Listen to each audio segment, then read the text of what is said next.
Something reached for my hand in the forest, something that was not human. And I reached back. I have never told anyone that. Not my wife, not my son, not the men I spent 31 years working with on drilling rigs across northern Alberta. But I am 76 years old and the mesothelioma is eating my left lung from the inside out, and I have carried this secret for 37 years, and I am done. My name is Jean-Marc Thibault. I was born in Bonneville, Alberta in 1949, the son of a Quebecois roughneck and a French-Canadian farm girl from the Peace Country. And in the summer of 1987, my drilling crew punched into ground we had no business touching, and something came out of the black spruce to tell us so. But that is not the part that haunts me. What haunts me is what happened after. What haunts me is 27 years of going back. What haunts me is that I sat across a creek from something impossible, something science says does not exist, and it understood me better than my own wife ever did. And she died without knowing why. That is the thing I cannot forgive myself for. Not the secret, not the silence, the fact that I poured my honesty into a meadow in the boreal forest and gave Colette nothing but lies for 30 years. But I am getting ahead of myself. You need to understand what happened on that rig before you can understand what happened after. You need to understand the screaming. I started roughnecking in 1969. Dropped out of Bonneville Composite at 20 and took a job throwing chain on a rig north of Lac La Biche. I was strong, I was stubborn. I was not afraid of losing fingers to a spinning Kelly or breathing in dust that tasted like chalk. That chalk taste would matter later. The asbestos, 31 years of it settling into my lungs like snow that never melts. But in 1969, I did not know that. Nobody did. I worked my way up, roughneck to derrickhand to driller by 1978. By the summer of 1987, I was tool push on a rig operated by Dovetail Resources out of Red Deer. 14 men under me, 3 wells to drill in a stretch of boreal forest northwest of High Level, right up against the edge of Deanthaw traditional territory. Our permits were legal. Our lease was signed. Everything was in order on paper. But paper does not know what the land knows. Paper does not remember. My grand-père Alphonse used to tell me that. He was an old Quebecois with hands like shovels and a voice that could fill a kitchen with stories until the walls felt like they were leaning in to listen. He said the Cree and the Dean had names for places you did not drill, did not cut, did not disturb. He said the smart Frenchmen who came west to trap and trade learned to listen to those names. The ones who did not listen came back changed, or they did not come back at all. I thought those were just stories, the kind of thing you tell children at Christmas after the tourtière is eaten, and the house smells like cloves and everyone is drowsy and willing to believe anything. I believed that right up until June 14th, 1987. The day the screaming started. We had mobilized onto the lease in May, hauling the rig in pieces up a winter road that was already softening in the thaw. The morning we arrived, a Deanthaw elder was standing at the turnoff where our access road met the highway. He did not block us. He did not protest. He just stood there with his hands at his sides, weathered face, black hat with a beaded band. And when my pickup passed him, he looked directly at me through the windshield. He shook his head, once. Slow. Like he was telling me something I should already have known. I waved at him and kept driving. I had a schedule to keep and a company paying me $400 a day. What was one old man shaking his head against that kind of money? That question would answer itself soon enough. We built the lease in a clearing cut from dense black spruce. Old trees. The stumps had over 150 rings. The ground beneath was muskeg and clay, the kind of earth that holds water and memory in equal measure. The Deanthaw name for the area translated roughly to the place where the ground speaks. I did not know that then, All I knew was that when we sputted the first well, the rig shuddered at 800 meters in a way I had never felt before. Not a kick, not gas, a vibration that came up through the floor into my boots and settled in my knees for an hour. My driller, a big Newfoundlander named Angus Sullivan, said it felt like we had poked something that did not want to be poked. I told him to keep drilling. That was the first mistake. The first well went to depth without further incident. We cemented the casing and moved the rig 60 meters north to the second location. Then came the evening of June 14th. I was in the tool push shack reviewing morning reports when I heard it. A sound from the northwest, from deep in the spruce, a long drawn-out wail that started low like a man groaning, and then rose in pitch until it became a scream that pressed against the inside of my skull. It held for 8 seconds, then silence. Every man on that lease froze. 14 men, the rotary table still turning, the mud pump still hammering, and not one of them moving, not one of them breathing. Angus came to find me, white as paper. "The hell was that, Jean-Marc?" I told him it was probably a wolverine. I knew it was not a wolverine. I had heard every animal the boreal forest had to offer at close range in 18 years of bushwork. This was none of them. But what do you tell 14 men who need to keep working through the night? You tell them it is a wolverine. 20 minutes later, it came again. Same direction, same pitch, same duration. 8 seconds of something that sounded like grief and rage compressed into a single voice. One of the younger hands, a kid from Lloydminster named Danny Fair, put down his tongs and said he was not staying on that lease after dark. I told him he had a contract. He stayed, but he did not sleep. None of us did. The screaming came every 40 to 60 minutes from sundown until 3 in the morning. I counted 11 separate vocalizations, each one identical, each one from the same direction but at varying distances, as if whatever was making the sound was pacing a perimeter around our camp. But why? What was it circling? What was it protecting, and what would happen if we kept drilling into the thing it was trying to protect? The next morning, the camp was silent in a way I had never experienced. Men who had been throwing insults across the rig floor 24 hours earlier were now staring at their plates, pushing Peter Linux eggs and bacon around without eating. Nobody wanted to look at each other. Looking at another man meant acknowledging what you had both heard. Acknowledging it meant accepting it was real. I drank my coffee, told the crew we had drilling to do, and then I walked the tree line alone. What I found was not bear sign.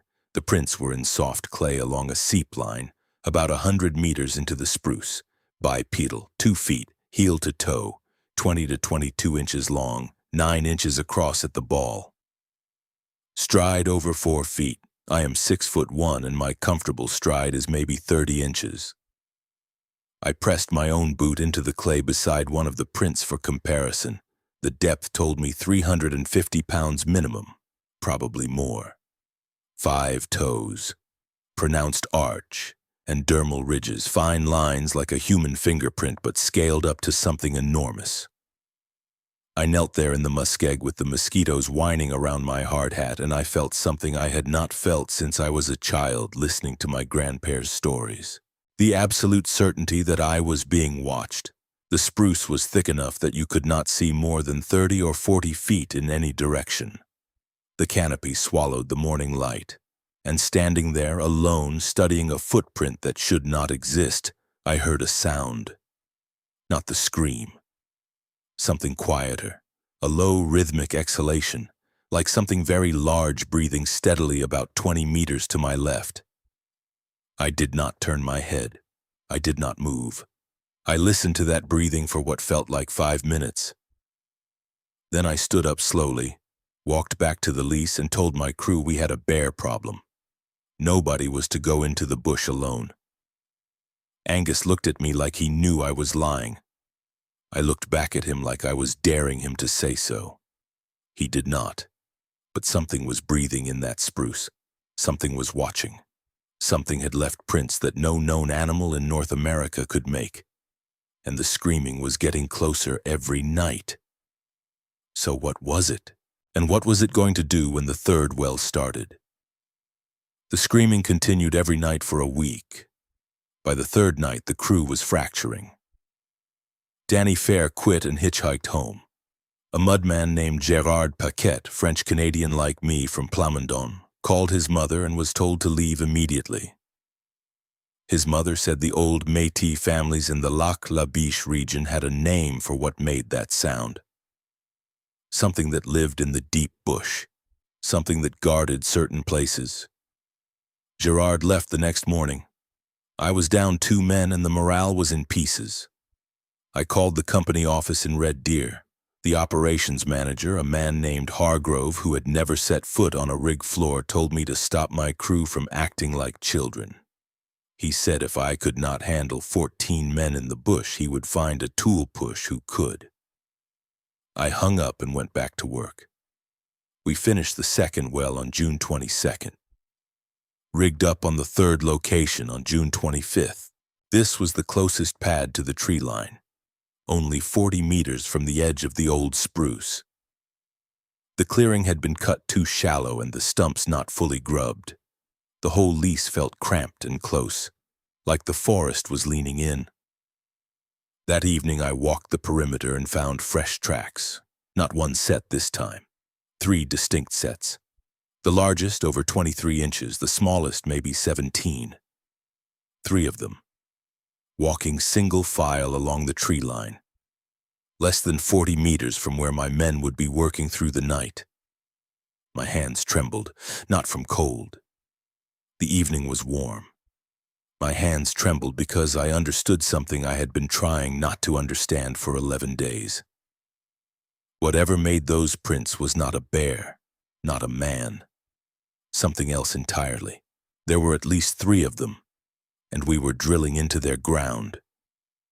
That night, June 25th, the screaming did not come from one direction. It came from 3.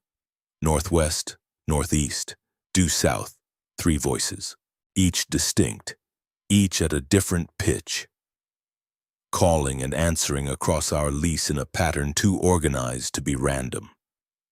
The deepest voice from the south was a baritone wail that vibrated in my chest and made the coffee in my mug ripple.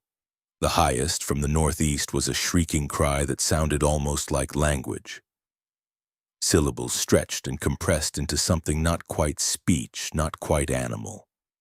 The third voice from the northwest was the one I had heard all week.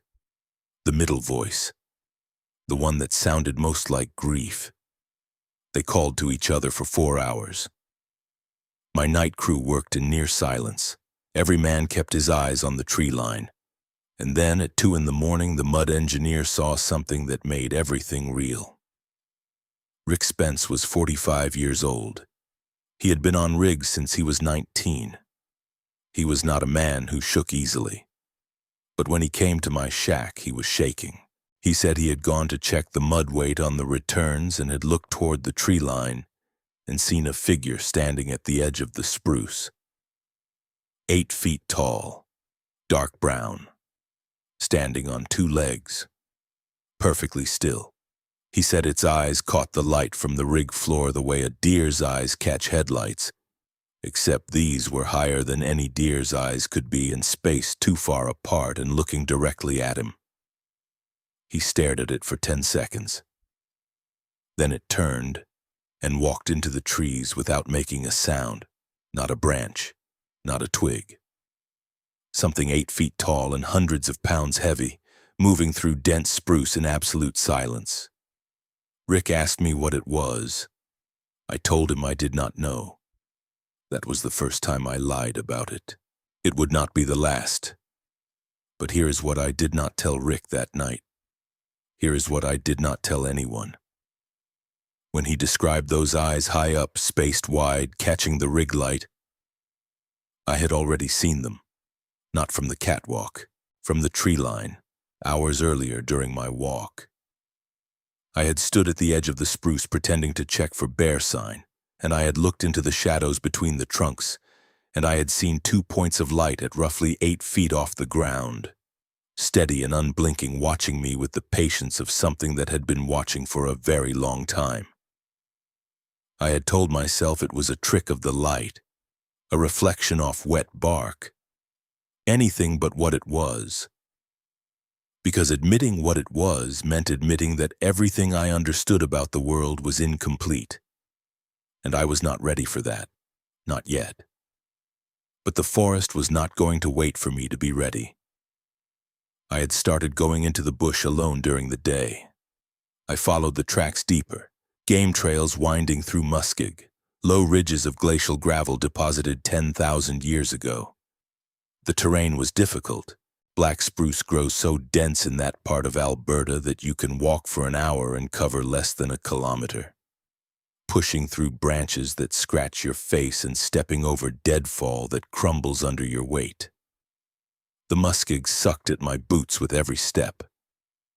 The mosquitoes were relentless, clouds of them so thick they darkened the air in patches, and the only sound was their whine and the distant hammering of the mud pumps carrying through the trees from the lease. I was a tool push earning $400 a day, and I was spending my lunch break crawling through the bush like a man possessed. Because I had to know. The curiosity was not intellectual. It was physical. A pull in my chest. A need that overrode every practical instinct I had. On June 28th, the largest set of prints, 23 inches, led me 2 kilometers northwest to a small meadow around a spring-fed creek. 50 meters across. Clear, cold water, and there on the bank, something that rewrote everything I thought I knew about the world. A structure, not a nest, not a bed of branches. A structure, logs stripped of bark broken cleanly at consistent lengths, placed across 2 standing trees to form a lean-to. The gaps filled with spruce boughs woven so tightly the inside would have been dry in a rainstorm. The weaving was precise. I have seen less careful construction on drilling camp shelters built by men with power tools. The opening faced south away from the prevailing wind. Someone understood weather patterns.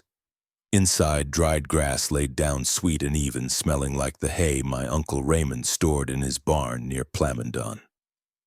Bones stacked in one corner. Moose bones, picked clean, arranged by size. Long bones in one pile, vertebrae in another. Small bones in a third pile, organized with a precision that made my stomach turn. Not from disgust, from recognition. This was a mind that categorized, that sorted, that found order satisfying.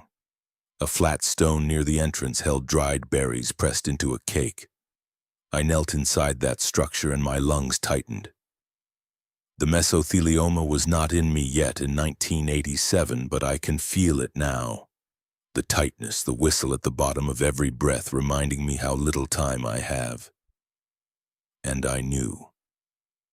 With a certainty that went beyond logic.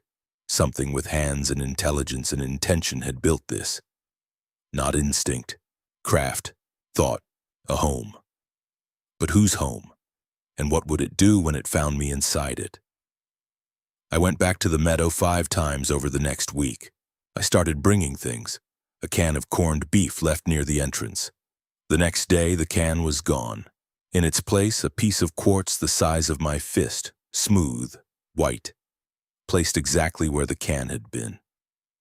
A wool blanket left on my 3rd visit. One of the Hudson's Bay Company Points blankets with the green and red stripes given to me by my mother.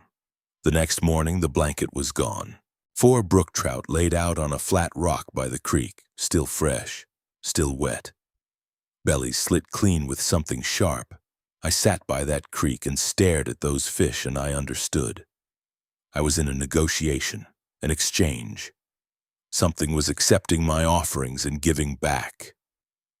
And it was offering prepared food, gutted fish. It understood I was a being that needed to eat. It was thinking about my needs. That is not animal behavior, that is empathy, that is recognition of another mind.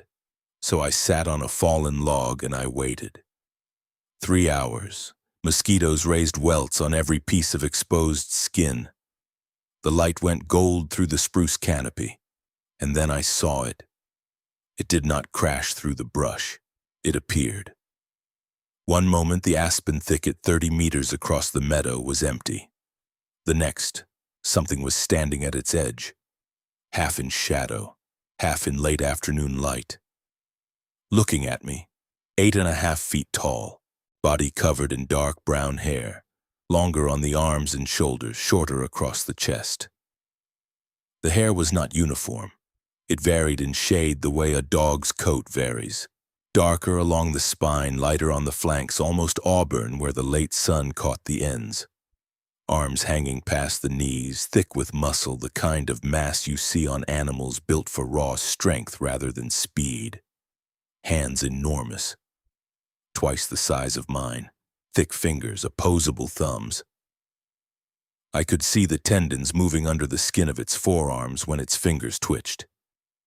Face broad, heavy brow ridge, flat nose, mouth closed in an expression I can only describe as cautious evaluation. The face was not ape-like. That is the first thing people imagine, and it is wrong. The face was closer to human than to anything else, but pushed through a filter that enlarged everything and stripped away the softness. There was no fat on that face.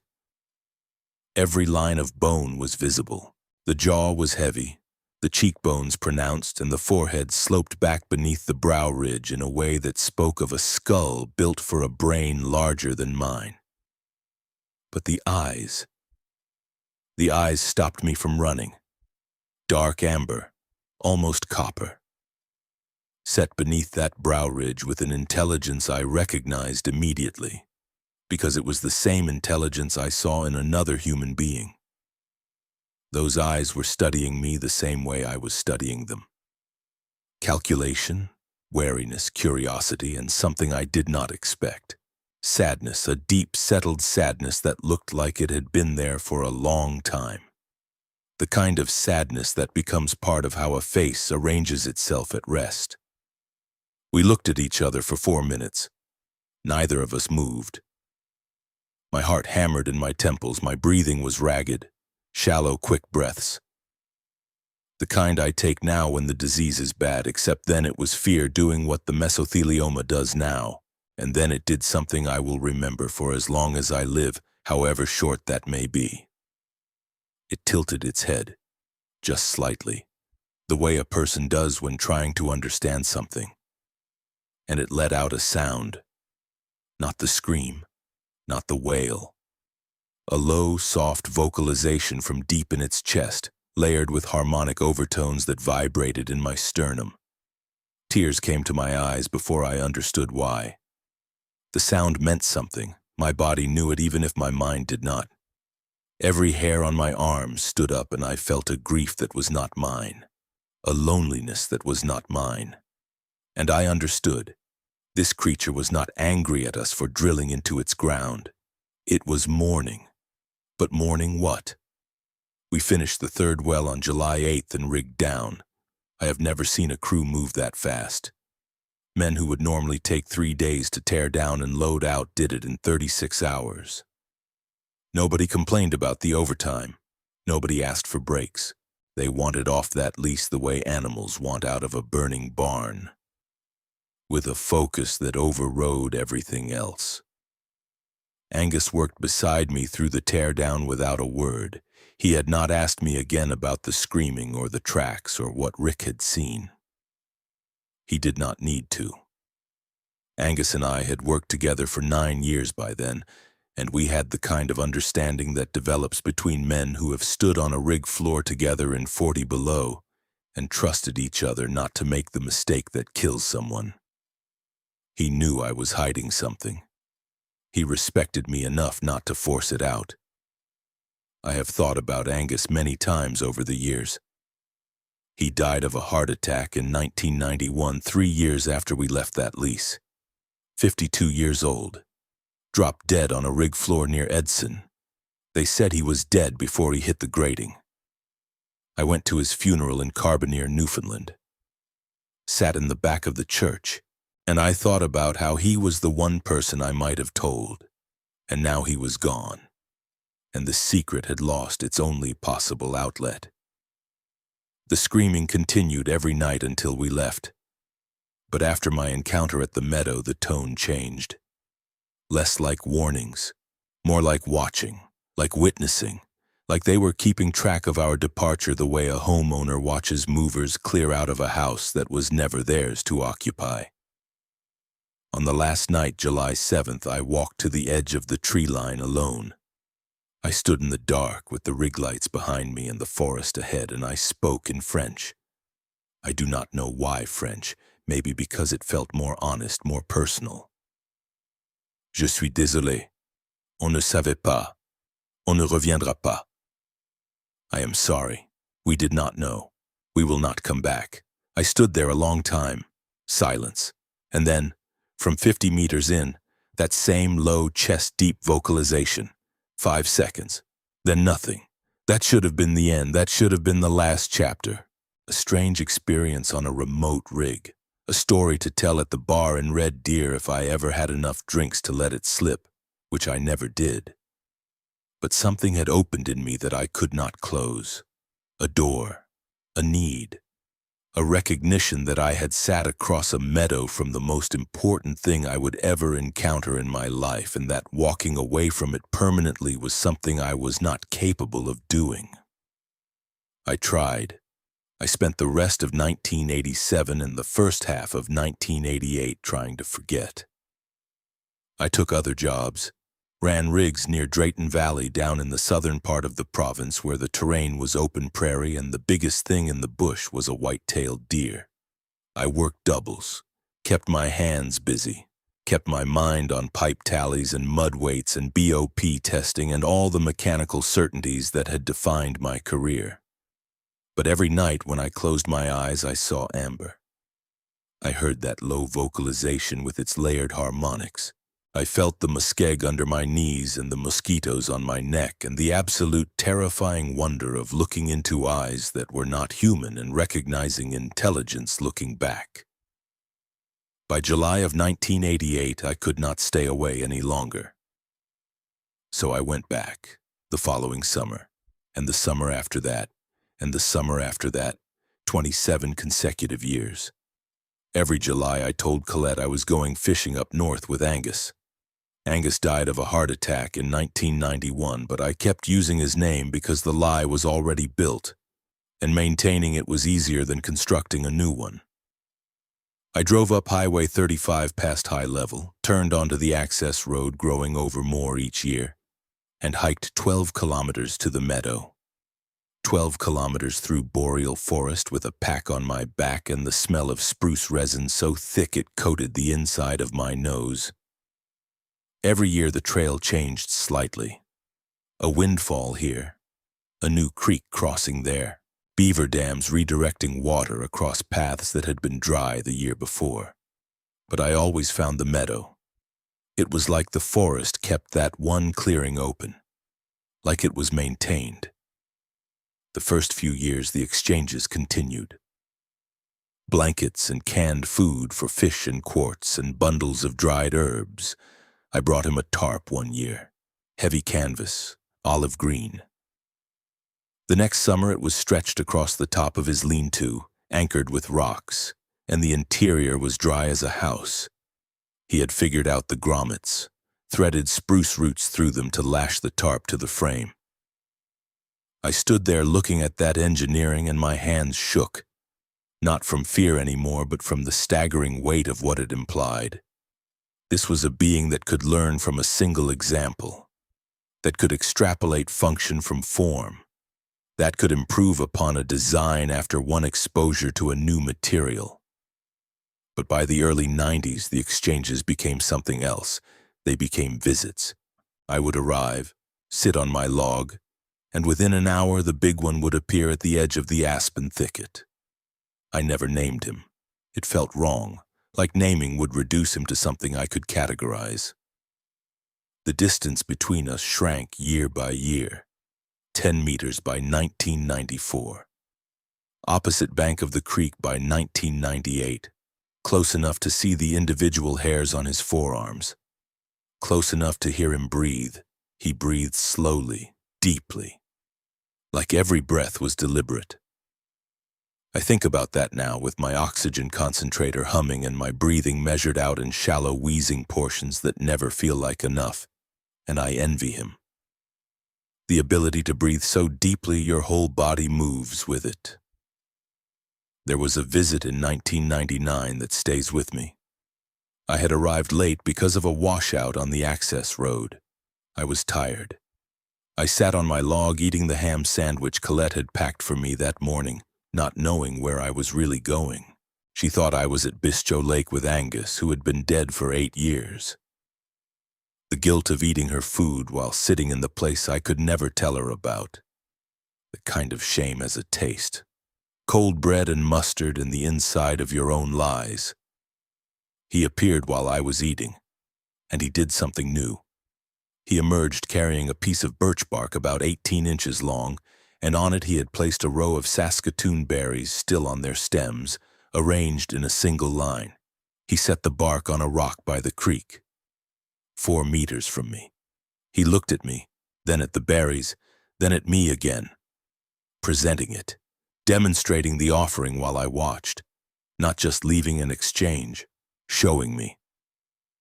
And something in my chest broke open because the gesture was so precisely human.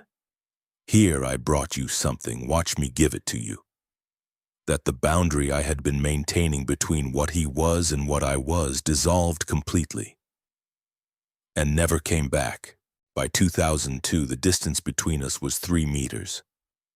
Close enough to touch if both of us reached out. Neither of us ever did. I would talk. French mostly. Telling him about my life, my work, Colette, my son Luke, who was growing faster than I could track. He would listen, head tilting, amber eyes tracking my face, my hands, my gestures. Sometimes he vocalized back. Not words, not language as I understand it, but structured sounds, patterns of tone and rhythm that carried meaning. I learned to recognize some, a low 2-tone hum that meant acknowledgement, a sharp rising note before departures, a deep slow sequence of 3 tones that he made whenever I talked about Colette. I came to believe, I cannot prove this, I know how it sounds. The 3 tones expressed something about connection, about belonging to someone else. What would you do with that knowledge? If something that science says cannot exist understood the concept of love? Over those years, I learned things no scientist has ever documented. No researcher, no field biologist, just a French-Canadian drilling man with a box of journals and a secret eating him alive. The 3 that had surrounded our rig in 1987 were a family group. The big one, my one, was the patriarch. His bearing suggested something ancient, patient in a way that only very old beings are patient. The medium-sized one was female, his mate. I saw her perhaps a dozen times, always at greater distance, always further back in the trees, more cautious than him, more protective. On the occasions I glimpsed her, she positioned herself between the thicket and whatever was behind her. She was guarding something. The smallest of the 3 was a juvenile in 1987. I tracked his growth year by year through his prints. By the mid-90s, he had reached nearly 8 feet, and his voice had deepened, developing the harmonic complexity of the patriarchs.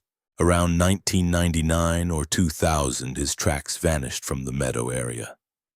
I found them heading east, solitary.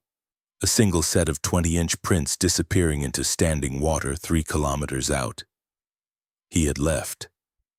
The way young wolves leave the pack, the way young men leave home. I wondered if somewhere to the east, in the endless spruce between High Level and the territories, there was another family group, another meadow, another clearing where impossible things sat and breathed and remembered. In 2003, everything changed. I arrived at the meadow in July and found only 1 set of tracks. His. The female's tracks were absent. I searched for 2 hours, wider and wider circles through muskeg and spruce. Nothing, no tracks, no disturbance, no structure, as if she had simply ceased to exist. When he appeared, I barely recognized his face. The sadness that had always been there had deepened into something cavernous. His body seemed diminished, not in size, in presence, the way a man who has lost his wife seems to occupy less space in the world even though his dimensions have not changed. I had seen that look before. On a roughneck named Tommy Baudouin when we told him his brother was killed on Highway 2. On my own father's face when my mother passed. It is a look that goes beyond expression, as if grief rearranges the bones beneath the skin. He sat by the creek and made a sound I had never heard, a single sustained note that rose and fell and rose again, cycling through tonal shifts too complex to be random and too anguished to be anything but mourning. The sound carried across the meadow and echoed back from the spruce, diminished and multiplied as if the forest itself was trying to answer but could not manage the words. His mate was gone. I did not know how. I did not know if she had died or been killed or simply vanished. But she was gone and he was alone. I put my face in my hands and I cried. I cried for him and I cried for myself, because I was sitting in a meadow with a creature no one would ever believe existed, carrying a grief I could share with no one, thinking about Colette at home in St. Albert putting dinner in the oven waiting for me to come back from my fishing trip. Thinking about the wall between us built from my silence. He watched me cry. He did not move closer. He did not look away. He waited until I was done. Then he made the two-tone acknowledgement hum. Low, steady. And we sat together in a grief that belonged to both of us. I should have told Colette. I knew it then. I know it now. But what do you say? How do you start that conversation? Over the poutine she made every Friday night, the recipe she had learned from my mother, the potatoes cut thick the way we like them in our family. Do you put down your fork and say, Colette, there is something living in the forest northwest of High Level that is 8.5 feet tall and has amber eyes, and it offered me berries on a piece of birch bark, and I have been visiting it every summer instead of fishing with Angus, who has been dead for 3 years. Every time the words started to form, over dinner, lying in bed at night, driving to the grocery store on a Saturday morning when the silence in the truck felt like an invitation, I would see her face, the confusion, the disbelief, the fear that her husband had lost his mind, and worse than the fear, the hurt, the realization that he had been lying to her for years, that every July fishing trip was a betrayal, that the man she trusted was not the man she thought she knew. And I would swallow the words. Ask about her day. Mention something about Luke's hockey practice. Talk about the weather. Anything but the truth. 27 years of anything but the truth. 27 years of choosing a creature over my wife. And I did not even have the courage to admit that was what I was doing. Colette died on a December afternoon in 2014. She was making the tourtière for Christmas. The recipe her mother taught her, that my mother taught her mother, the way French-Canadian women have passed that recipe between families for 200 years. The kitchen smelled like cloves and pork and pastry, the smell of every Christmas I had ever known with her, and she sat down at the kitchen table, put her hand to her head, and said, "Jean-Marc, something is wrong." Her voice was calm, almost curious, like she was noticing something unusual about the weather. By the time the ambulance reached the Royal Alexandra, she was gone. A stroke, instant, complete. The doctors used words like massive and hemorrhagic, and I heard them the way you hear sounds underwater. Distorted, distant, belonging to a world I was no longer fully inside. I held her hand in that hospital room while the monitors beeped and her skin was still warm, and I told her everything. Every detail. The rig, the footprints, the screaming, the meadow, the creature with amber eyes. 27 years of July trips, fish and quartz and grief shared by a creek. I told her about the night I spoke French to the tree line and something answered. I told her about the lean-to and the woven spruce boughs and the bones sorted by size. I told her about the three-tone sound he made when I mentioned her name and how I believed it meant connection. I told her I had loved her every single day and that the secret had nothing to do with how much I loved her, and everything to do with how afraid I was of losing her. All of it, pouring out of me like water breaking through a dam. And she could not hear me. The monitors beeped their steady rhythm, and the fluorescent lights hummed overhead, and a nurse walked past the door, and somewhere down the hall a phone rang. And I sat there holding the hand of the only woman I had ever loved. And I gave her the truth 30 years too late. That is the cruelest thing I have ever done. Not keeping the secret and then confessing it when the only person who mattered could no longer respond. I carry that. It sits in me heavier than the asbestos, heavier than the tumors, heavier than anything. The mesothelioma diagnosis came in 2019, 5 years after Colette. The doctors at the Cross Cancer Institute said it was the asbestos. 31 years of chalk-tasting dust. Every breath I take now sounds like wind through a cracked window. Some mornings I cannot fill my lungs past halfway. I sit on the edge of the bed in my apartment in St. Albert and I wait for the tightness to pass and I think about the meadow, about the creature who breathed so deeply his whole body moved with it. About what I owe the world before this disease finishes me. The last time I went to the meadow was July 2014, the same year Colette died. 6 months before the stroke that would take her from me, though I did not know that yet. My lungs were already failing, though I did not yet know why. The hike that used to take 3 hours took 6. Stopping every few hundred meters to breathe, leaning against spruce trunks, coughing into moss. My pack felt twice as heavy as it ever had. The mosquitoes were worse than I remembered, or maybe I was just weaker. The trail had changed again. Windfall blocking the old path. New growth closing gaps that had been open for years. The forest was healing over the route I had walked for 27 summers, as if it knew I would not be coming back and was already erasing the evidence.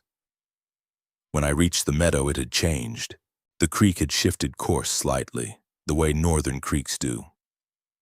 The lean-to structure that had been rebuilt and maintained for decades was partially collapsed. The tarp I had brought years earlier was gone, torn away by wind or age or something else. The aspen thicket where he always appeared was thicker, denser, wilder. I sat on my log, the same log now half-rotted and sinking into the muskeg, and I waited. I waited 4 hours. Sun moving, shadows shifting, mosquitoes wheezing, coughing, waiting for something I was beginning to think would not come. And then he was there. Not from the aspen thicket. From behind me, from the south. A branch cracked and I turned and he was standing 10 meters away and I barely recognized him. He had aged. The dark brown hair had gone silver gray across his chest and shoulders and face. His posture was stooped. He moved with a stiffness I recognized because I saw it in my own body every morning. He was old. We were both old. 27 years had done to both of us what time does. He came closer than he ever had, crossed the creek, stood beside my log. So close I could smell him. Dense, musky, cedar bark and wet earth and something sharply animal beneath. His amber eyes looked down at me. I looked up at him. The sadness in his face had not diminished. It had deepened further. Layered over with exhaustion and age and the particular resignation of a creature that has outlived everything it loved. I spoke to him, in French, as always. I told him I was sick, that I was not sure I could come back. I told him about Colette, about the years of lying to her, about the world being the kind of place where knowing him had to be a secret. My voice cracked. The coughing came. I bent over and coughed until I tasted iron and my eyes watered and my lungs felt like barbed wire. When I straightened up, he was closer. He had taken a step forward while I was coughing. His right hand, on enormous 5-fingered thick knuckles, dark skin beneath sparse hair, was extended toward me. Not reaching, not touching, offered, like a door left open. I reached out. I put my hand against his palm. His skin was warm, warmer than mine, rough, calloused, like old leather that has been worked and weathered by decades of wind and rain and cold. I could feel the ridges of his fingerprints against my skin, enormous whirls and loops that matched the patterns I had seen pressed into creek bank clay 37 years ago. His fingers curled slightly around my hand, not gripping, holding, the way you hold something fragile, something you know is going to break. I looked up at his face and his amber eyes were looking down at mine, and for the first time in 27 years of sitting across from each other, there was no distance between us at all. Not physical, not species, not the gap between what science says is possible and what I knew to be true. Just two old beings at the end of their time, holding on to each other because there was nothing else left to hold on to. We stayed like that for a long time. The creek ran beside us, the spruce swayed overhead. A raven called somewhere to the north. 3 sharp notes that sounded almost like the beginning of one of his vocalizations, and his head turned slightly toward the sound and then turned back to me, and something in his expression shifted. A softening. An acceptance. He made the 3-tone sound, the one I associated with connection, with belonging. Then the sharp, rising farewell note. He released my hand, turned, walked back across the creek and into the spruce. His steps were slower than they used to be. Heavier. I watched the silver-gray hair on his shoulders catch the last of the afternoon light and then disappear into the shadows, and I sat on my rotting log and I knew I would never see him again. My son Luke found my journals last winter.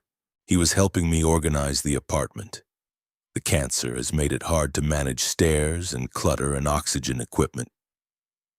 And he found a box in my closet. Journals dating back to 1987. Written in French. Cramped handwriting that has gotten worse as the disease has taken my grip strength. Luke's French is not as strong as mine. He drifted toward English the way the children of immigrants always do. But he read enough. He called me last month, his voice tight, controlled, the way a man sounds when he is trying very hard not to react. "Papa, what is this?" It is exactly what it looks like. A long pause. I could hear him breathing. The rhythmic quality of it, the deliberateness, the way breathing becomes an act of will when the body wants to do something else. "How long?" "Since 1987. Since before you were born." Another pause. "Maman never knew?" "No. Your mother never knew." The silence that followed was the heaviest silence I have ever sat inside. Heavier than the meadow. Heavier than the hospital room when Colette's monitors went flat.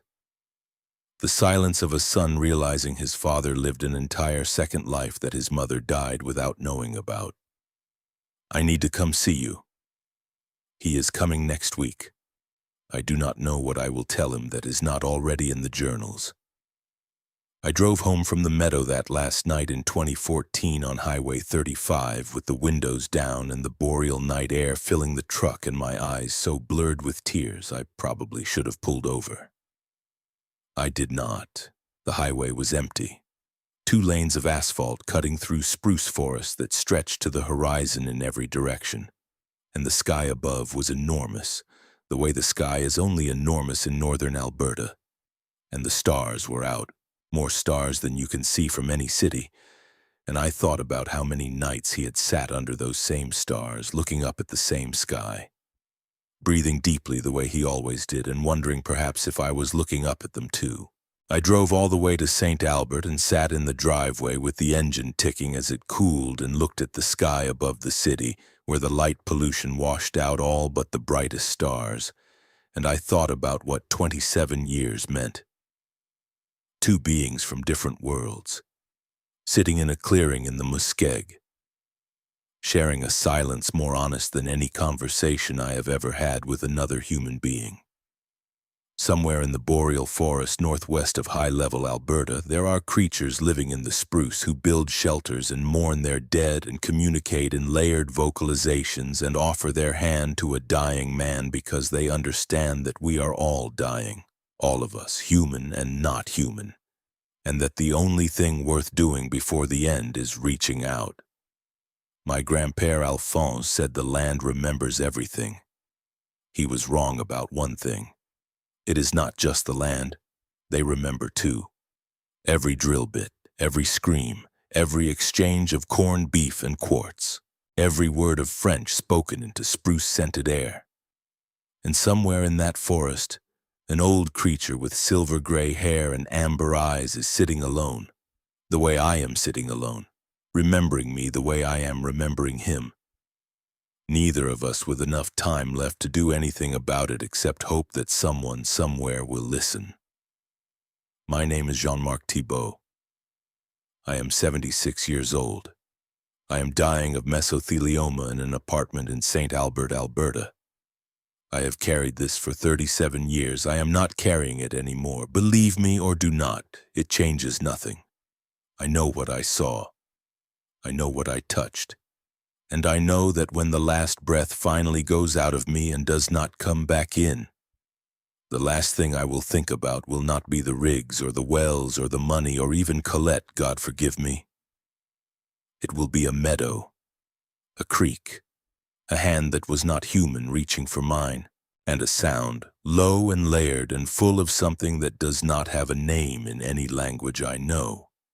That meant, if it meant anything at all, you are not alone.